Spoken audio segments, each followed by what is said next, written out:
ये आरती बत्रा हैं, शीतल छाया वृद्धाश्रम की संचालिका हैं। इनके बारे में कोई भी बात करने से पहले मैं आपको एक और बात कहना चाहूंगा।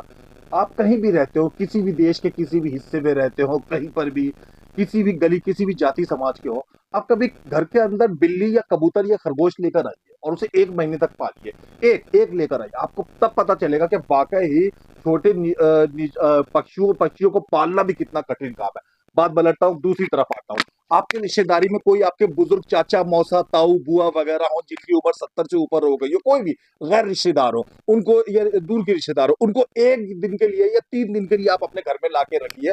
उनको पलंग पे बैठा लिए, उनको खाना रोज दीजिए 3 वक्त वगैरह का।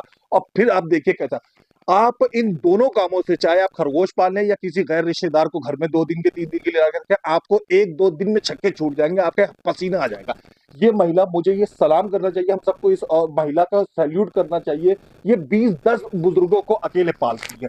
ये अपने ऐसे लोग जो अजनबी, जिनको ये जानती भी नहीं है, ये उनको रोजाना ना सिर्फ खाना खिलाती है, उनके लिए बिस्तर तय करती है, उनके लिए दवाइयों का व्यवस्था करती है। ये अकेली महिला, ईमानदारी से बताओ, इनकी एक लड़की है और थोड़ी सी छोटी है, 17, 16, 15 साल की, वो भी घर पे रहती है, ये अकेली लगी रहती है इस काम के लिए में। आरती जी, सच में बहुत सैल्यूटेबल है आपका काम। धन्यवाद। लेकिन उस पर हम बाद में आएंगे। आज हम 3 जनवरी को आपके पास मौजूद है 2026 में। आज आपने यहाँ अपने अनाथ आश्रम, वृद्धाश्रम में जो प्रोग्राम करवाया, उसके बारे में बताएं। जी, ये वृद्ध आश्रम जो है, आज मेरे बुजुर्गों को नया साल मैं चाहती थी कि नए साल में उनके लिए भी कुछ किया जाए। तो एक शाम मेरे बुजुर्गों के नाम रखी गई थी।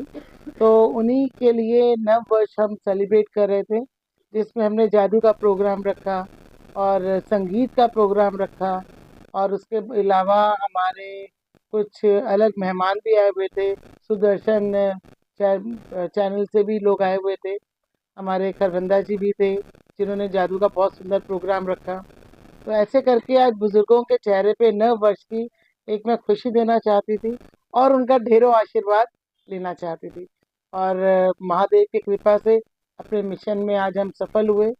तो उसके लिए मैं परमात्मा का तहे दिल से धन्यवाद करना अच्छा, चाहूँगी। मुझे एक बात बताइए, अभी लगभग 10 तारीख तक हमारे दिल्ली वाले, पहला दिल्ली की बात करूंगा, अब नए साल का जश्न मनाते रहेंगे, नए साल की खुशी मनाते रहेंगे। किसी को 1-2 तारीख को छुट्टी नहीं मिल पाती है, या घर हाँ में जी। कुछ हो जाता है, वो सोचता है 3 दिन बाद नए साल का जश्न मना लूंगा।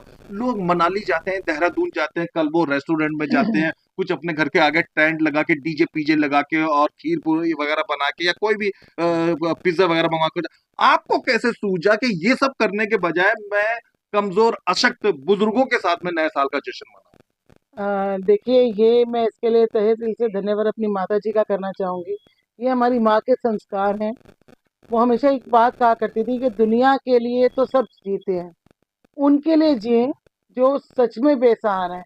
अगर उनके चेहरे पे खुशी देखे, उनके दिल से आपके लिए दुआएं निकलती हैं, तो उससे बड़ा धर्म धरती पे कोई नहीं है।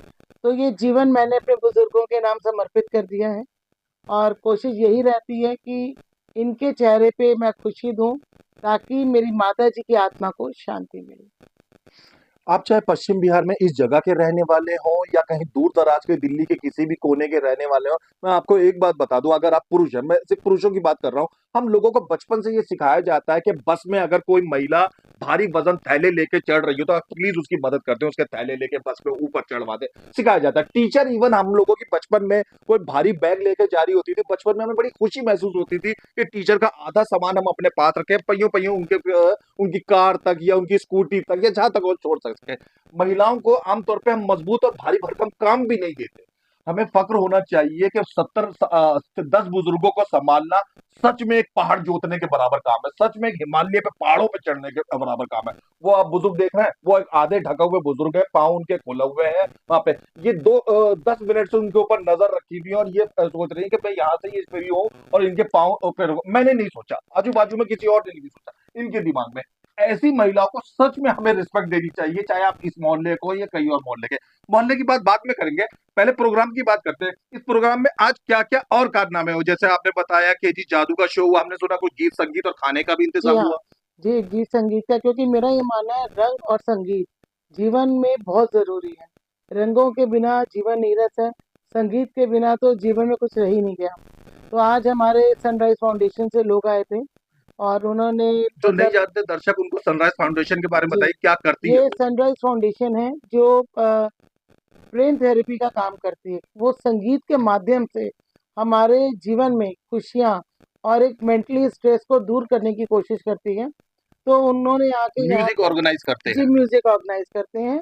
म्यूजिक के माध्यम से वो हमारे माइंड के जो मेंटली स्ट्रेस है उसको कम करने की कोशिश करते हैं।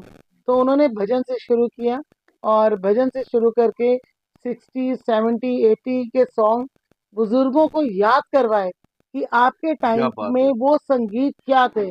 उनसे पूछा कि ये जो म्यूजिक है बताएं इसका गाना क्या है और ये किसके ऊपर फिल्माया गया क्या था। बात है, क्या बात वो यादें जो कहीं ना कहीं उनके जीवन से खो चुकी हैं, वो यादें जिनको शायद वो बच्चों को पालने में, अपने जीवन को अपने बच्चों के लिए समर्पित करने में या अपनी परेशानियों में, जिम्मेदारियों के बोझ में भूल चुके थे। आज उन लोगों ने इस थेरेपी के माध्यम से उस चीज को दोबारा से उजागर किया और उनको याद करवाया कि आज भी आप वही हैं जो आज से कई साल पहले थे। तो मैं तहे दिल से सनराइज फाउंडेशन का धन्यवाद करना चाहती हूँ कि शीतल छाया वृद्धाश्रम में आकर मेरे बुजुर्गों को उनकी यंग एज याद करवाई, उनका बचपन याद करवाया और एक नई खुशी उनके चेहरे पे दी। रानी बाग, शालीमार बाग, करोल बाग जैसे इलाके के भी जो बुजुर्ग हैं, मैं आपको बता दूं कि उनको भी 10-10 साल, 15-15 साल, 6-6 साल मैजिक शो देखने का मौका नहीं मिल हाँ, पाता। अनाथ आश्रम के बुजुर्गों को जो आज मैजिक शो देखने का आनंद मिला, उसका वर्णन कीजिए। मैजिक शो का मेन था, हम छोटे होते थे तो मुझे अभी तक याद है कि हमारे स्कूल में जब मैजिक शो का प्रोग्राम होता था हम बहुत खुश होते थे, बहुत एक्साइटेड होते थे कि अरे आज जादू, जादू होगा। आज जादू बात है। देखने को मिलेगा। वो बचपन जो खो चुका है, वो बचपन को दोबारा से अपने बुजुर्गों को मैं देना चाहती थी। इसीलिए आज हम लोगों ने ये जादू का प्रोग्राम रखा, जिसको अशोक खरबंदा जी ने, जो एक बहुत बड़े मैजिशियन हैं, उनके माध्यम से ये प्रोग्राम संभव हो पाया। और आज हमारे आप ये दृश्य देख रहे हैं, ये अशोक खरबंदा, उनके सुपुत्र और उनकी टीम के लोग मैजिक शो दिखा रहे हैं जी। जी, और उसके साथ साथ मैं आपको बताना चाहती हूँ, आज एक और रीजन भी था। मेरी मेरा जो ये आश्रम है शीतल छाया वृद्धाश्रम, ये मेरी दो माँओं के नाम से चलता है। एक वो माँ जिसने मुझे जन्म दिया, एक वो माँ जिसने सहारा दिया इस आश्रम को और आगे लेके चल रही हैं। वो है शीतल खरबंदा जी, जो आज इस दुनिया में नहीं है। और आज अशोक खरबंदा जी, जिन्होंने शीतल छाया वृद्धाश्रम को अडॉप्ट किया है और आज उन्हीं के माध्यम से ये प्रोग्राम संभव हो पाया है। इस प्रोग्राम को उन्होंने स्पॉन्सर किया और ना केवल स्पॉन्सर किया बल्कि एक बाप बन के मेरे साथ खड़े हुए और अपनी पूरी रिस्पॉन्सिबिलिटी निभाई उन्होंने। तो मैं तहे दिल से अशोक खरबंदा जी का और अपनी माता जी शीतल खरबंदा जी का भी धन्यवाद करना चाहती हूँ। कौन कौन लोगों ने आके कार्यक्रम की शोभा बढ़ाई?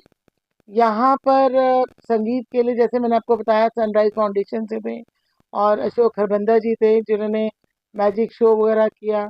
उसके अलावा हमारे चैनल था, सुदर्शन सुदर्शन चैनल के चैनल पत्रकार से हैं। आए हुए थे। उन लोगों ने भी हमारे आश्रम की सराहना की, हमारे बुजुर्गों से मिले और अपना बहुत अच्छा प्रोग्राम किया उन लोगों ने भी।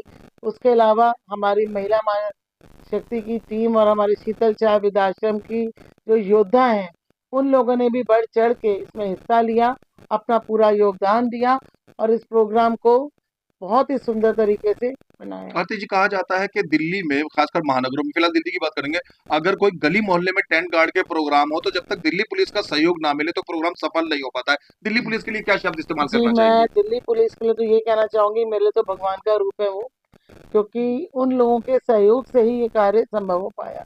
उन्होंने हमें आश्वासन दिया था कि आप बहुत ही अच्छा काम कर रहे हैं।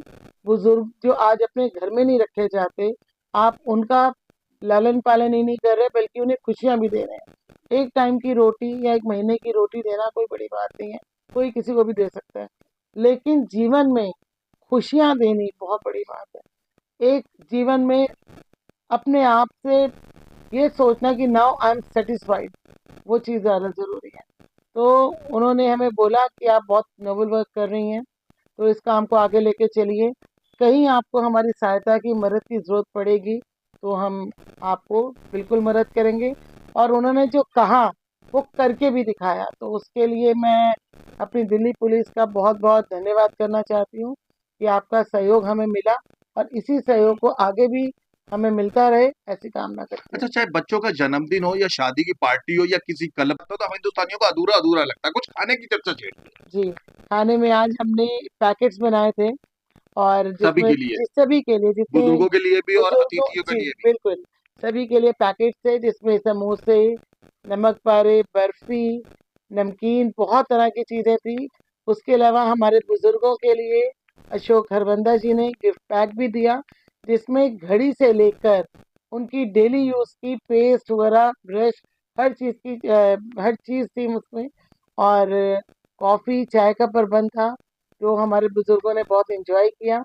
और इसके अलावा मैं आपको बताना चाहती हूँ कि हमारे एक डोनर हैं, जो हर शनिवार हमें लंच की सेवा भी देते हैं। अच्छा। राकेश जी हैं, तो उनका आता है हमेशा हमारे यहाँ, तो उनका भी आज लंच का उनका भी प्रोग्राम था। उन्होंने हमारे बुजुर्गों के लिए ही नहीं, आज उन्होंने हमारे बुजुर्गों के अलावा हमारे गेस्ट के लिए भी आज लंच भेजा था, जिसको सबने बहुत दिल से एंजॉय किया, जिसमें दाल मखनी, शाही पनीर, अब चपाती, खीर, बहुत सारी चीजें थी। उनका भी मैं धन्यवाद करना चाहती हूँ। हजारों लाखों दर्शक आपको देख रहे हैं, बात और अधूरी रह जाएगी जब तक बताया ना जाए सब लोगों को कितने बुजुर्ग इस शीतल छाया में हैं और कब से आप इनकी देखभाल कर रही देखिए, 2 साल हो गए हैं मुझे इन लोगों को इनकी देखभाल करते हुए। टोटल 17 लोग हैं, स्टाफ मेंबर भी हैं। टोटल 17 लोग हैं, जिनके साथ हम लोग अपना आश्रम रन कर रहे हैं। बहुत खुली जगह में भी मैं कर सकती थी, लेकिन वहाँ ना करने की एक वजह क्या थी कि मैं ये चाहती थी कि जो लोग अपने घर से आज ठुकराए हुए हैं, अगर मैं उनको सोसाइटी, समाज से भी अलग कर दूंगी, तो उनके जीवन का कोई मतलब नहीं रह गया। जीवन आज भी नीरस है और कल भी नीरस है। इसीलिए मैं सोसाइटी में छोटा ही सही पर आश्रम स्टार्ट करना चाहती थी, ताकि इन लोगों को वो खुशी मिले कि ठीक है, भले ही हम अपने घर से ठुकराए हुए हैं, पर सोसाइटी से नहीं। अपना घूमें फिरें, आश्रम में हमारे कोई पाबंदी नहीं है। ऐसी पाबंदी तो बिल्कुल ही नहीं है कि आप कहीं आ नहीं सकते, जा नहीं सकते। आप कहीं भी आएँ, कहीं भी जाएँ, कुछ भी खाएँ, कोई दिक्कत नहीं है। अपने किसी भी रिलेटिव से बात कर सकते हैं, उसमें भी कोई दिक्कत नहीं है। हाँ, शाम को 7 बजे के बाद हम अलाउ नहीं करते, एक तो मौसम, दूसरा रिस्पॉन्सिबिलिटी की वजह से। तो बस एक प्रयास है। लोग एक माँ बाप को नहीं पाल पाते हैं, तो इतने सारे 10 12 15 बुजुर्गों को आप किस तरीके से पालन पोषण कर पाते देखिए, मेरे पेरेंट्स नहीं हैं, तो मुझे अपने पेरेंट्स इनमें नज़र आते हैं। जैसा कि मैंने पहले भी बोला कि मेरी माता जी के संस्कार, जो हमेशा ये बोला करती थी कि जीवन में कुछ करना है तो ऐसा करो जो दुनिया से हटके हो, ये जीवन बार बार नहीं मिलता। तो बस अपनी माता जी के संस्कार हैं, इन बुजुर्गों के बीच में मुझे बहुत अच्छा लगता है, क्योंकि जी। मैं ये मानती हूँ कि ये बुजुर्ग हैं तो जीवन है। जो ऊपर वाला रिपोर्ट कार्ड बना रहा है, उसमें राइट के निशान होने चाहिए, रॉन्ग के नहीं। तो इनका आशीर्वाद चोरी करती रहती हूँ, और बस जीवन आगे चल रहा है। ये जो परोपकारी सी भली सी सुंदर सी महिला आप देख रहे हैं, इनका नाम आरती बत्रा है और ये एक अनाथ आश्रम चलाती है। मैं बता दूं, इनके पास मर्सिडीज बेंज नहीं है, इनके पास कोई महंगी कार नहीं है, इनका कोई बंगला नहीं है जो साउथ दिल्ली, लाजपत नगर या ग्रेटर कैलाश जैसी किसी जगह पे। मिडिल क्लास औरत है, खुद शाम को चपाती बनाती है, रोटी बनाती है, अपने पति और अपने बच्चे को देती हैं। इनके पास कोई बंगले हैं आपके पास ग्रेटर कैलाश में, कोई कारें मर्सिडीज बेंज वगैरह आपके पास है? बिल्कुल मिडिल क्लास औरत है आप ये, और मिडिल क्लास होने के बावजूद इतने सारे बुजुर्गों का अकेले पालन पोषण कर रही है। मैं पहले दूसरी बात पे बताता हूँ, Mother Teresa, Martin Luther King, Indira Gandhi, Narendra Modi, इन सब के समर्थक भी लोग रहे और विरोधी भी रहे। इस महिला को भी यही करना पड़ रहा है, इनको भी विरोधी और समर्थक, जब मदर टेरेसा को करना सहना पड़ा, इनको भी करना पड़ा। विरोध कोई बुरी बात नहीं है, लेकिन जो भी इनके विरोधी गण है, मैं उनसे एक बात कहूंगा, सुबह उठे, कल सुबह परसों जब भी और आजू बाजू में कहीं भी आपको चींटियां या गिलहरी दिखे, तो आप उनको थोड़ा सा आटा वाटा या जो आपको चीज उचित लगे वो आप डालिए। आप देखेंगे कि गिलहरी को, चींटी को आटा डालने के 2 सेकंड 3 सेकंड के भीतर ही आपको अच्छा सा लगेगा, यार मैंने अच्छा काम किया, मैंने इन बेजुबान जानवरों को दिया। हमें इस महिला की सिर्फ इसलिए इज्जत करना चाहिए कि जब हम गिलहरी, चींटियों को जब खाना देते समय महसूस करते हैं कि हमने परोपकार का काम किया। ये औरत वाकई परोपकार का काम, ये अपने लिए नहीं कर रही। अगर ये अपने लिए कर रही होती, यकीन करिए कि इसके पास महंगी कार होती, यकीन करिए कि इसके पास ये स्वेटर न होने के बजाय ना कहीं मुंबई से किसी मॉल से लाया हुआ महंगा सा स्वेटर था। ये बेचारी इन बुजुर्गों के लिए कर रही है। अगर आपके पड़ोस में कोई बैंड बाजे की दुकान भी खुल जाए ना, तो भी आप उसके साथ सहन करते हैं। अगर आपके घर के पास में कोई हॉस्पिटल भी खुल जाए, तो दुखी मरीज जब आते जाते हैं तो आप उनके साथ एडजस्ट करते हैं। इस महिला के साथ भी हम समाज का ये फर्ज है कि हम एडजस्ट करें। क्या निवेदन करना चाहती हैं आप लोगों से जो बुजुर्गों की मदद तो करना चाहते हैं पर हिचकते हैं? मैं बस समाज से इतना ही कहना चाहती हूँ, इस उम्र में हम सबको आना है, आपको, मुझे, सबको आना है। कुछ भी करने से पहले इतना याद रखिए, कर्मा हमेशा वापस आता है और कई गुना ज्यादा होके आता है। उतना ही कीजिए मतलब किसी मैं के बुरा साथ। करूंगा तो मेरे साथ बुरा होगा, मैं बिल्कुल। अच्छा करूंगा तो अच्छा जी होगा। हाँ। तो हमें उतना ही किसी के साथ करना चाहिए जितना हमारे अंदर, खुद के अंदर सहने की क्षमता हो। क्योंकि जब कर्मा वापस लौट के आता है तो वो बर्दाश्त करने से बाहर हो जाता है। तो अगर हम ये सोचते हैं कि परमात्मा हमारे साथ गलत कर रहा है, तो इसका मतलब कहीं ना कहीं कर्मा लौट के आ रहा है। अगर हम ये सोचते हैं कि हमारे साथ बहुत अच्छा हो रहा है, तो उसमें भी आप सोचिए कि आपने जरूर कुछ ना कुछ जीवन में अच्छा किया था। मैं नहीं जानती ये आश्रम कैसे चलता है। यहाँ पे मेरे पास जो भी लोग हैं, उनकी फरमाइशें, क्योंकि वो एक बच्चे की तरह है, बहुत चीजें हैं जो मैं 3 वक्त फेस का करती खाना हूँ। खाते हैं ना ये 9 लोग? 4 टाइम का। 4 टाइम का। सुबह 8 बजे हमारा ब्रेकफास्ट का टाइम होता है। जी। 11 बजे हम लोग इनको पोहा, खिचड़ी, फ्रूट्स ये सब देते हैं। 1 से 2 हमारा लंच का टाइम होता है। 4 से 5 हमारा चाय का टाइम होता है। 8 से 9 डिनर का टाइम होता है। हर 2-2 घंटे के गैप में हम देते हैं, क्योंकि बुजुर्ग और बच्चे बराबर हैं। अच्छा। कहीं कमजोरी ना आ जाए या कोई दिक्कत ना हो जाए, इन सब चीज़ों का हम लोग ध्यान रख के चलते हैं। तो बस मैं अपनी प्यारी जनता से यही कहना चाहती हूँ, अच्छा कीजिए, बहुत अच्छा लगता है। किसी से मत डरिए, ऊपर वाले से डरिए, ऊपर वाला। क्योंकि कर्मा लौट के आता है। उस कर्मा से डरिए और किसी से नहीं। धन्यवाद। Thank you.